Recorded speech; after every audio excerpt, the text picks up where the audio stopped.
Attention. Lié. Jeu.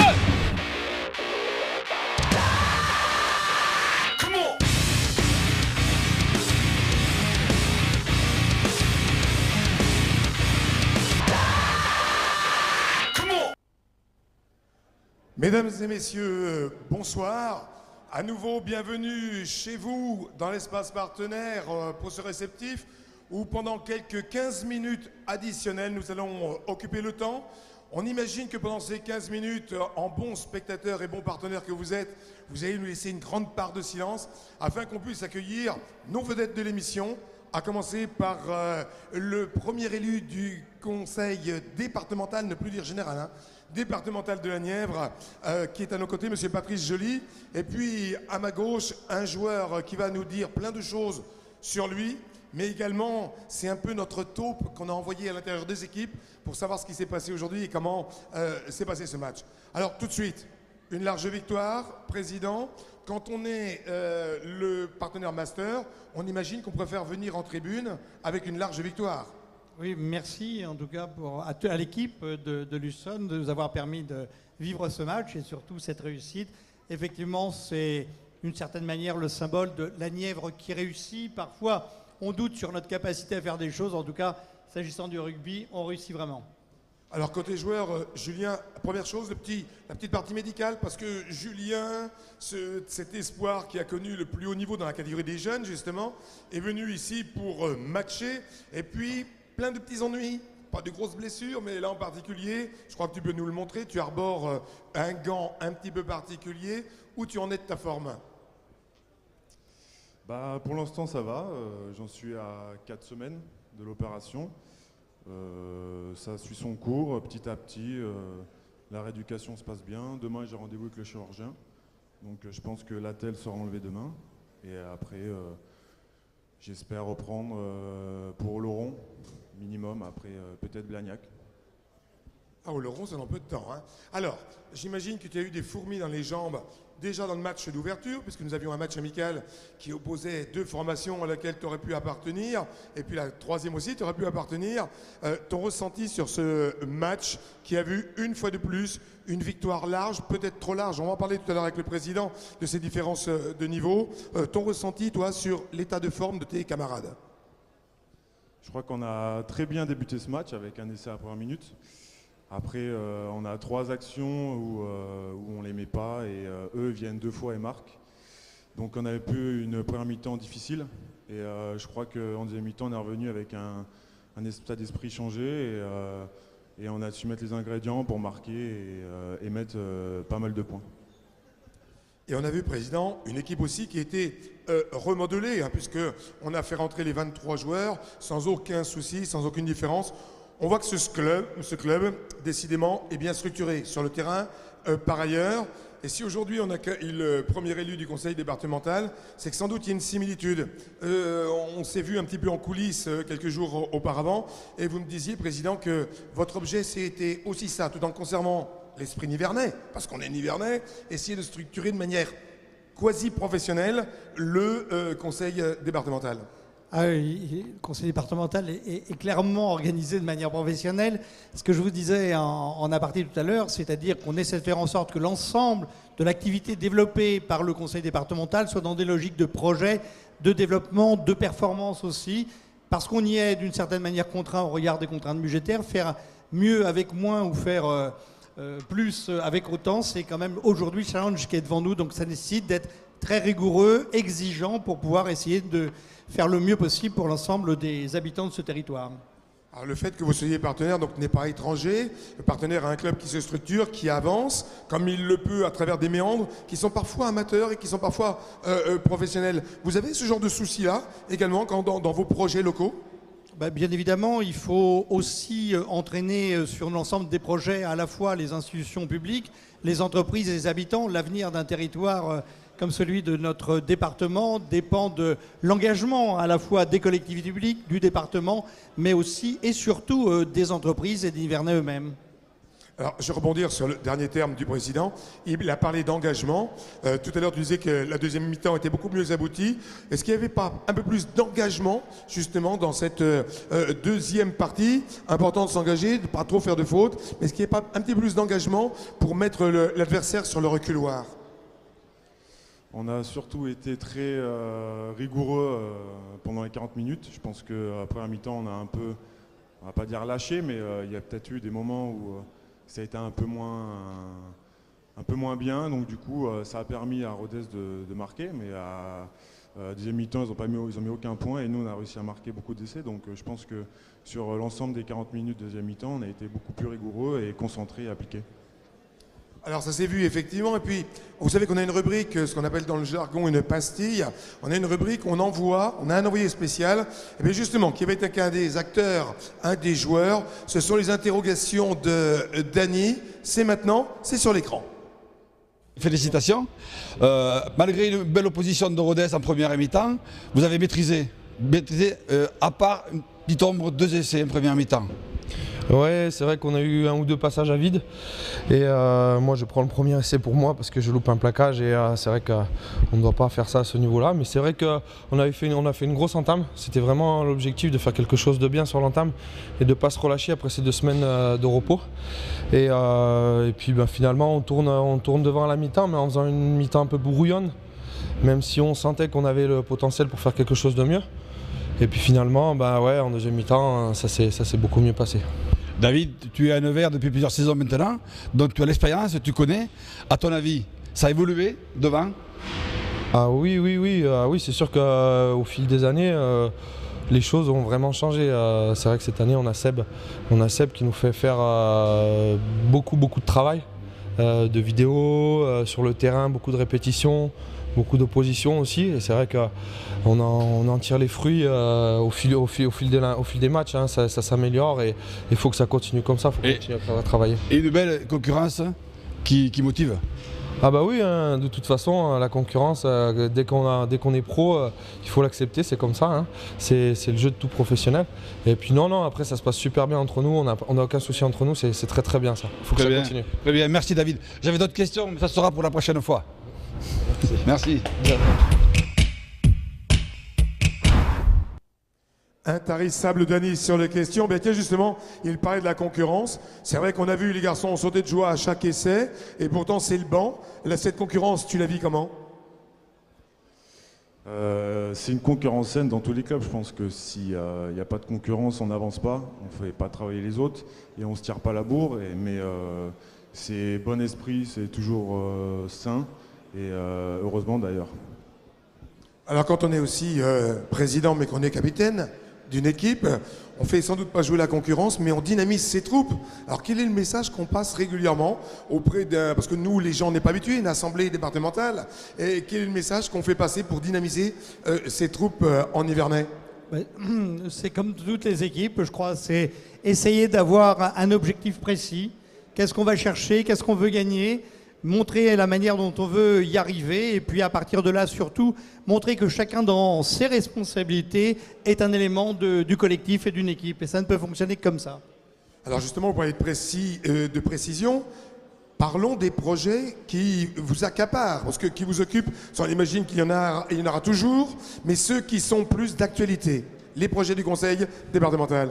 Les projets sont nombreux, hein, c'est toujours difficile d'en sortir quelques-uns. On a l'impression de ne dire qu'une partie du sujet, de ce qui est important pour le développement de notre territoire. Or, la première chose, c'est que l'année 2016 va être celui de l'arrivée au rythme de croisière de ces programmes d'amélioration de l'habitat qu'on a appelé Objectif 4000. 4000 logements rénovés pour à la fois donner du pouvoir d'achat à ceux qui vont en profiter, donner de l'activité aux entreprises du bâtiment notamment. Et là, on travaille, je dois dire, et saluer la collaboration, mais c'est assez constant dans ce département avec l'ensemble de nos partenaires. Et je pense aux chambres des métiers de commerce, je pense à la Fédération du bâtiment, je pense à l'ensemble de ceux qui interviennent dans ce secteur d'activité.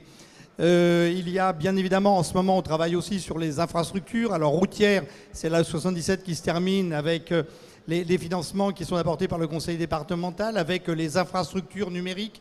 c'est-à-dire développer les infrastructures pour permettre à ceux qui ont des difficultés d'accès déjà au haut débit de pouvoir avoir un bon débit, et surtout de développer le très haut débit, c'est important. Mais à côté de... Et là, 50 millions de travaux vont pouvoir être lancés à partir de la fin de l'année, sur une échéance qui va s'étaler sur 2 ou 3 ans. S'ajoute à cela le développement des usages. On essaie de faire en sorte, à travers notamment les Fab Labs, de faire en sorte qu'on développe toute cette économie numérique sur le territoire départemental. Et dans les usages également, dire qu'aujourd'hui nous sommes en train de finaliser un partenariat avec l'Éducation nationale pour faire en sorte que l'ensemble des jeunes nivernais soient dotés de nouveaux supports pédagogiques avec des tablettes numériques.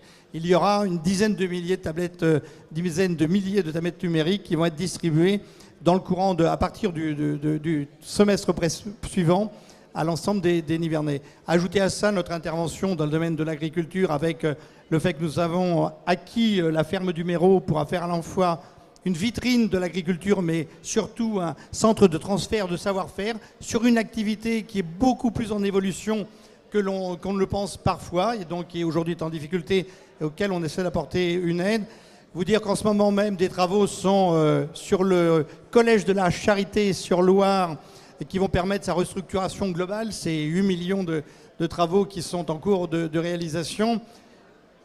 Il me doit me manquer beaucoup de choses à vous dire. Simplement, on montre souvent le département comme la collectivité qui mène les politiques sociales principalement. C'est vrai. Je voudrais redire ici que ces dépenses-là sont autant de recettes pour certains, autant d'argent qui irrigue le département.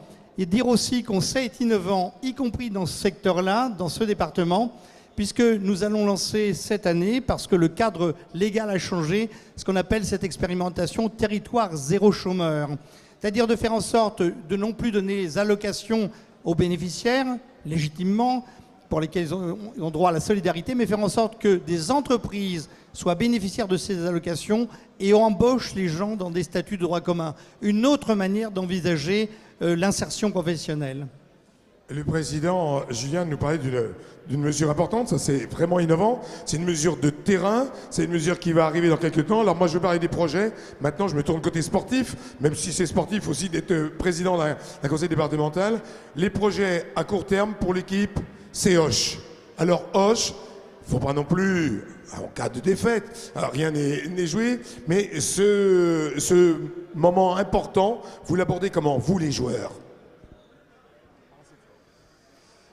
On l'aborde comme tout match, mais c'est vrai que c'est notre concurrent direct de la poule, donc il faudra faire un travail important la semaine et pour faire un bon match là-bas et envoyer un signal à toutes les autres équipes qui sont potentiellement aptes à monter en Pro D2. Et du coup, il faudra gagner là-bas, même si la défaite ne devrait pas nous déranger, mais je pense qu'on n'acceptera pas la défaite étant donné qu'on a déjà grillé un joker à Bagnères. Il faut absolument gagner et montrer à tout le monde que cette année c'est nous. Alors, le signal fort, c'est un peu comme on disait tout à l'heure, les projets à plus long terme, nous c'est à moyen terme, c'est les phases finales. Est-ce que pour ces phases finales, tu seras en plein moyen et qu'on voit notre Julien enfin pouvoir caracoler, comme on l'a vu, à une période avec l'équipe? Là, ça sera ton objectif cette fin de saison? Oui, j'appréhende, non, mais j'attends vivement cette reprise contre l'Oron. Il va falloir peut-être 2-3 matchs pour vraiment retrouver le rythme. Et puis après, oui, l'objectif à long terme, c'est de reprendre avec l'équipe pour les phases finales. De toute façon, il n'y en aura pas beaucoup cette année, donc il ne faudra pas se louper avant. Et pas beaucoup de place pour beaucoup de concurrence. Alors justement, puisqu'on parle de préparation et de préparation physique, on va se retrouver avec Dany qui a mis la main ou le micro près de la bouche de notre préparateur physique. Ce sont ses interrogations. Brice, bonjour. Merci de répondre à mes interrogations. Alors, le calendrier de la Fédérale 1 est très compliqué avec des arrêts de 2, 3, voire 4 semaines. Comment tu fais pour la préparation pour arriver à avoir les gars aussi en forme?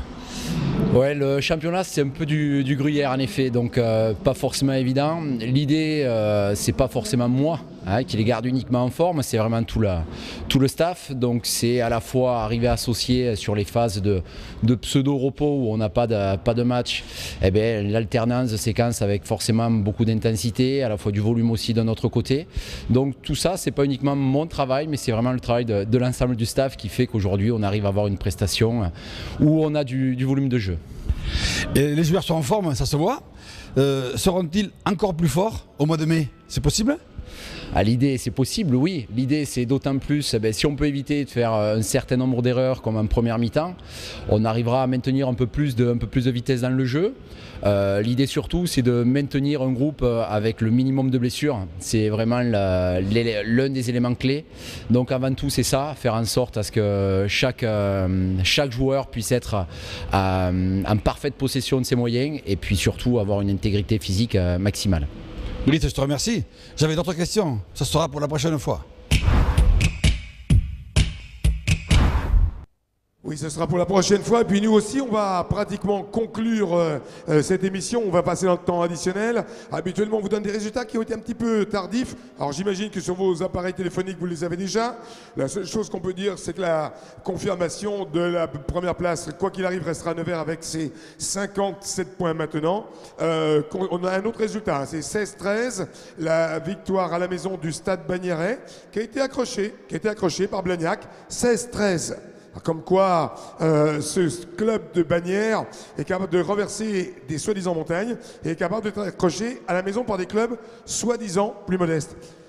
Président, on va s'y préparer pour cette phase finale. Alors je ne sais pas si au conseil départemental on va mettre les fagnons jaune et bleu, si je sais que vous êtes venu en équipe, entre parenthèses, hein, vous êtes venu avec votre équipe, vous allez, j'imagine, faire la publicité de ces phases finales pour cette fin de saison qui est importante.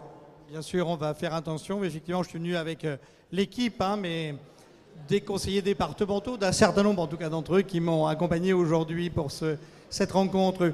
Tout à l'heure, je discutais avec le maire de Rodez qui disait que effectivement, Luçon était une belle équipe et il y avait un écart entre Auch et Luçon qui est évident pour ceux qui ont vu l'ensemble des matchs, à mon avis, peuvent en témoigner. Et donc maintenant, il restera de faire en sorte d'éviter de buter sur la dernière marche, comme malheureusement, hein, on l'a regrette tous, on a buté l'année dernière. Je crois que l'ensemble des conseillers départementaux, l'ensemble des Nivernais sont derrière cette équipe de Luçon, en fait, qui nous fait plaisir, nous donne envie, parce que montre que voilà, on peut réussir des choses sur ce département et de belles choses. Lorsqu'on sait être professionnel, être engagé, jouer collectif, ça me paraît important. Alors, tiens, pour information, parce qu'on parlait de nos futurs adversaires, même s'ils sont supposés moins forts, ça, faut se méfier de ça, parce qu'ils viennent de passer 50 points quand même à l'extérieur à Mauléon. Ça veut dire qu'ils sont encore à 5 points derrière nous, et je crois qu'ils vont totaliser, je crois, j'en suis sûr, 52 points. Donc c'est vraiment là-bas que ça va se passer. Julien, il nous reste à te souhaiter une bonne rééducation. Hein, la convalescence est terminée, on est à la rééducation. Président, on a bien compris que le conseil départemental va être avec nous pour ces phases finales et sans doute encore un petit peu plus après. On vous remercie énormément d'avoir été attentif à ces propos. On vous rappelle que ce match était présenté par le conseil départemental de la Nièvre. Et puis on vous donne rendez-vous sur les plus beaux stades du monde.